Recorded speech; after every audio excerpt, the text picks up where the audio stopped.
Je vous ramène dans le temps pour quelques instants, vous dévoiler des faits qu'on n'apprend pas forcément. J'entretiens d'une autre histoire, celle qu'on voit pas dans les cours. Amérindiens et les noirs, celle qu'il faut remettre à jour. Par où commencer? Pour vous dire comment c'est. D'abord faut nuancer, l'histoire est romancée. Manipuler. Je suis un artiste hip-hop, un rappeur. Je fais du rap depuis 1995. Donc moi je viens de ici, Québec, qui est pratiquement la dernière ville vers le nord. Je suis aux États-Unis pour 1 mois, mais je suis en tournée ici pour donner des ateliers d'écriture et des concerts. Webster est un jeune artiste exceptionnel qui a très intéressant contact avec à la fois les plus jeunes et les adolescents.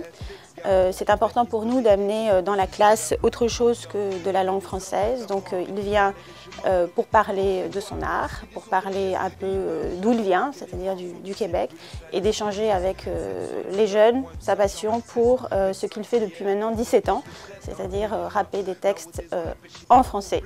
Notre service accueillait pour la 2e fois Webster à Washington pour une tournée à la fois de performances et d'ateliers dans les écoles. Avec l'aide des professeurs de français, nous avons organisé 2 ateliers, l'un à Ballou Senior High School et l'autre à Gaithersburg Middle School, qui est une école d'immersion. Les élèves ont apprécié la visite de Webster, comme toujours. C'est d'ailleurs pour ça qu'on l'a invité pour la 2e fois. On rencontre toujours beaucoup d'enthousiasme, à la fois autour de l'activité d'écriture, du rythme. L'ambassade de France souhaite pouvoir amener dans la classe la langue française, mais pas seulement la langue de France, mais également la langue d'autres pays francophones. Par ailleurs, le Québec, le Canada plus exactement, donc, est un grand pays voisin des États-Unis et il est toujours important de rappeler aux élèves qu'ils ont un grand voisin où on parle français.